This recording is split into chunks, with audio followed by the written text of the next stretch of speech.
The reading comes from the first book of Samuel, chapter 3, verses 1 through 20. Now the boy Samuel was ministering to the Lord under Eli. The word of the Lord was rare in those days. Visions were not widespread. At that time, Eli, whose eyesight had begun to grow dim so that he could not see, was lying down in his room. The lamp of God had not yet gone out, and Samuel was lying down in the temple of the Lord where the ark of God was. Then the Lord called, "Samuel, Samuel." And he said, "Here I am," and ran to Eli, and he said, "Here I am, for you called me." But he said, "I did not call. Lie down again." So he went and lay down. The Lord called again, "Samuel." Samuel got up and went to Eli and said, "Here I am, for you called me." But he said, "I did not call, my son. Lie down again." Now Samuel did not know the Lord, and the word of the Lord had not yet been revealed to him. The Lord called Samuel again a third time, and he got up and he went to Eli, and he said, "Here I am, for you called me." Then Eli perceived that the Lord was calling the boy. Therefore Eli said to Samuel, "Go, lie down, and if he calls you, you shall say, 'Speak, Lord, for your servant is listening.'" So Samuel went and lay down in his place, and the Lord came and stood there, calling as before, "Samuel, Samuel."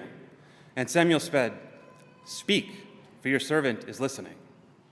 Then the Lord said to Samuel, "See, I am about to do something in Israel that will make both ears of anyone who hears it tingle. On that day I will fulfill against Eli all that I have spoken concerning his house, from beginning to end. For I have told him that I am about to punish his house forever, for the iniquity that he knew, because his sons were blaspheming God, and he did not restrain them. Therefore I swear to the house of Eli that the iniquity of Eli's house shall not be expiated by the sacrifice or offering forever." Samuel lay there until morning, and he opened the doors of the house of the Lord. Samuel was afraid to tell the vision to Eli. But Eli called Samuel and said, "Samuel, my son." And he said, "Here I am." Eli said, "What was it that he told you? Do not hide it from me. May God do so to you and more also if you hide anything from me of all that he told you." So Samuel told him everything and hid nothing from him. Then he said, "It is the Lord. Let him do what seems good to him." As Samuel grew up, the Lord was with him and let none of his words fall to the ground. And all Israel, from Dan to Beersheba, knew that Samuel was a trustworthy prophet of the Lord. The word of the God for the people of God. Well, good morning again, church. We are starting this year with courage. We are digging through Scripture to find stories of people who show us what it looks like to have courage. They show us what courage looks like when it is mixed with faith in God and a desire to be faithful to God. There are people in the Bible who found themselves in circumstances in their lives that are very similar to the circumstances that you and I find ourselves in as well today. Called to act, called to speak, called to make a difference, and yet we wonder how they had the courage to do what they did. We wonder how we can have the same in the circumstances that we find ourselves in. Last week we talked about Jesus and how the roots of courage are in belovedness. They're in the declaration in our baptism that we are the beloved children of God, and how that frees us up to live without fear of what people may think or say or do to us. Now this week, we are tracking Samuel in those earliest moments of his ministry, when God calls him to be the prophet and priest of all Israel. Many of you are probably familiar with this story, or at least you're familiar with part of it, right? Maybe not all. We focus so much on the experience that Samuel had, this hearing this voice calling him 1, 2, 3 times. It's a play that we act out with children. I feel like we come back to it in VBS about every other year, right? It's a scene that you can see in your mind on stage or on screen so easily. And yet, have you considered just what young Samuel, this boy, is being called to? Samuel is the son of Elkanah. His father had 2 wives, and Samuel's mother, Hannah, had been for a long time unable to have a child. And so she prayed in the temple, and she promised God that if she gave birth to a boy, that she would turn the child over to the Lord, that he would be raised in the temple as a Nazirite, right? That doesn't cut his hair, that is devoted fully, wholly to the Lord. And sure enough, she conceived and bore a child, and that is what she did. Samuel went to live in the temple as a young child. As soon as he was weaned, she turned him over. She brought him with like a cow or something to offer along. Here's my son and also an animal. Hopefully this is an offering fitting for the Lord. So when Samuel was living there, God began to make it clear to Eli, who was the priest at the time, that God was really not happy with Eli, with the way that he was handling things, and especially the way that Eli was handling his own sons, Hophni and Phinehas. These guys were the epitome of corruption in the priesthood. You know it's bad when the Bible just comes right out and calls you a scoundrel. That is like you are beyond the pale.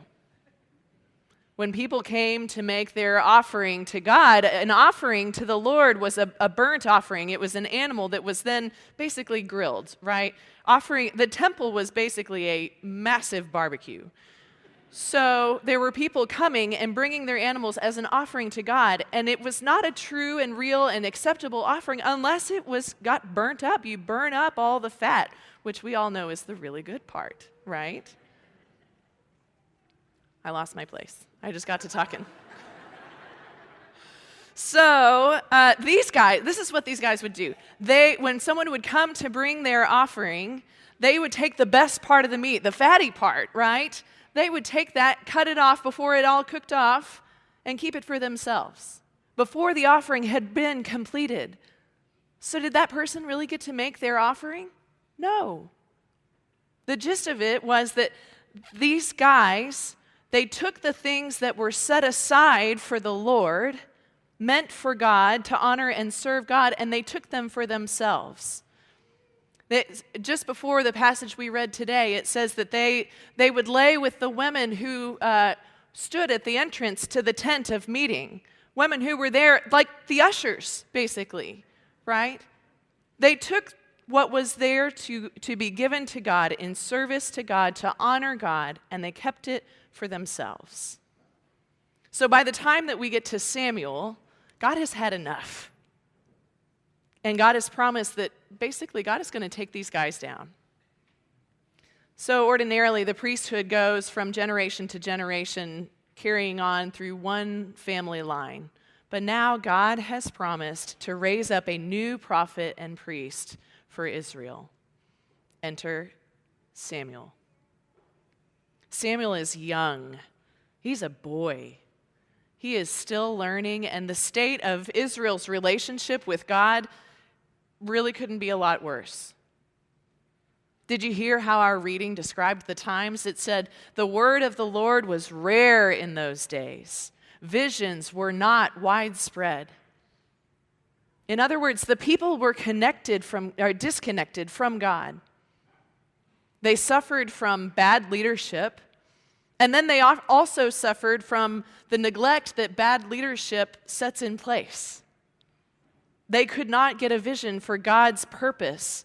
There were few who even knew how to listen for God's voice. And it's no wonder. Everybody was too busy talking about their corrupt leaders, what they were doing. The people were distracted from what God was up to, what God wanted, because they were preoccupied with the latest news about Hophni and Phinehas and what they had done and whose bed they had slept in and how they had dishonored God this time. The word of the Lord was rare in those days. Visions were not widespread. Samuel wakes up hearing a voice 2 times, and he assumes that it must be Eli. Who else would it be? No one ever heard the voice of the Lord, after all. He wouldn't know what it sounded like or what it might say. But finally, Eli knows what's happening. Go, lie down again. Next time, if he calls you, say, "Speak, Lord, your servant is listening." Did you notice that the third time it says, "Now the Lord came and stood there, calling as before"? God came to Samuel and stood there. The image that we are given is not this ethereal voice outside the window in the sky. It's a person standing in the room with him, calling his name. It's not a spiritual voice out there somewhere. It's a voice of a person. If you are a parent, has anybody had this experience when you wake up from the dead of sleep and there is someone standing over you saying, "Mommy, Mommy, Mommy"? It sends chills down my spine. We've watched too many horror stories to really envy this call story. A person in the room. In that anthem, it made me think about death comes creeping in the room. I thought, oh gosh, is it death or is it the Lord in the room there with him? Now I've lost my place again.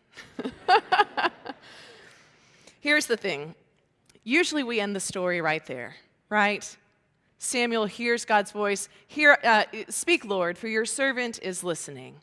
He finally responds, and then we cut the reading. We forget to read on and to see just what God's call really is. What comes next?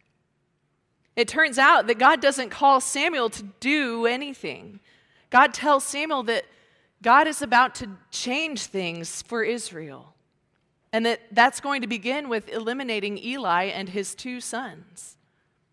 Samuel doesn't have to do anything or say anything to enact this new reality. God simply lets Samuel in on the plan. And then Samuel is left to decide what to do about it. Should he tell Eli? Should he keep it to himself? Should he do like Moses and take off for the wilderness and get out of here as quick as he can? One can only imagine the courage required of Samuel. Not just now, as he tells Eli this news, but in the years to come as well. Samuel will be the one to select and to anoint kings on God's behalf. Samuel will be the one to direct kings, to direct all of Israel, to help them when they are going astray. God is asking Samuel to be the one, this young boy, to be the one who gets Israel back on track. And all of that will begin with literally a moment of truth, a moment in which Samuel has to stand before his mentor, his teacher, the man who has raised him, and either tell him the truth about what he knows or keep silent.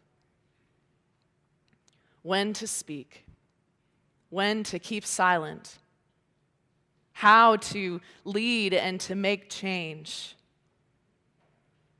It appears to me from this story that all of it begins with listening. Listening to the God who calls.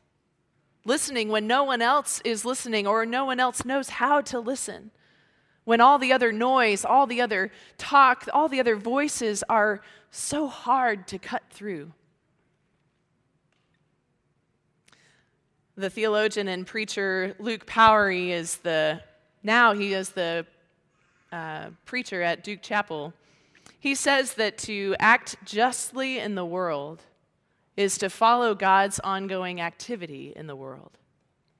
But to know what God is doing, one has to listen prayerfully. I think this is what we learn, what we see mirrored in the life of Dr. Martin Luther King Jr.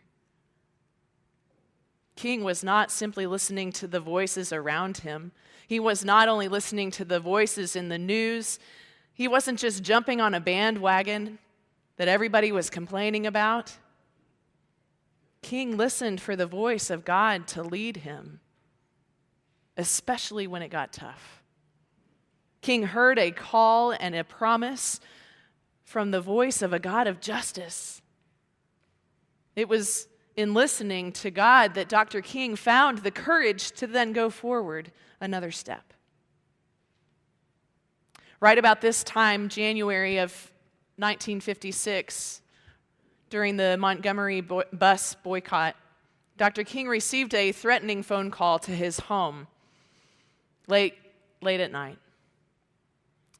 And he didn't know what to do. He couldn't sleep. He was already exhausted from all the work. So he went into the kitchen and he says he brought his problem to the Lord.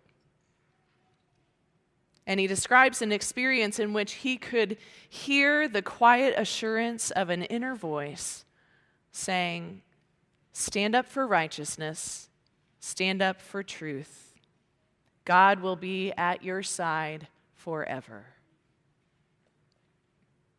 And it was that experience that fortified him, that gave him the courage to continue to the work, to continue to speak truth, to make his own voice rise above the din and the noise all around. He listened first for God. When to speak, when to keep silent, how to lead and to make change, how to find the fortitude to keep going. Perhaps the first step, friends, is simply to listen. Listen beyond the voices of others. Listen beyond the din of the news. Listen beyond the gossip or the fighting or the misdirection. Listen instead for truth. To hear, to be reminded of what God is doing, what God longs to do. So who are you listening to? It's okay to listen to the news. It's okay to listen to your friends. It's okay to listen to all of those other things, but do you listen just as much or more to the voice of God? Or do you say, the word of the Lord is rare in these days. I don't really know how to listen to the voice of God, and I probably won't hear anything anyway. It's just my voice. Go. Lay down again. Listen for the God who calls your name. Listen for the God who is doing justice and who wants to use you. Listen for the God who lifts up the poor and who wants to use you.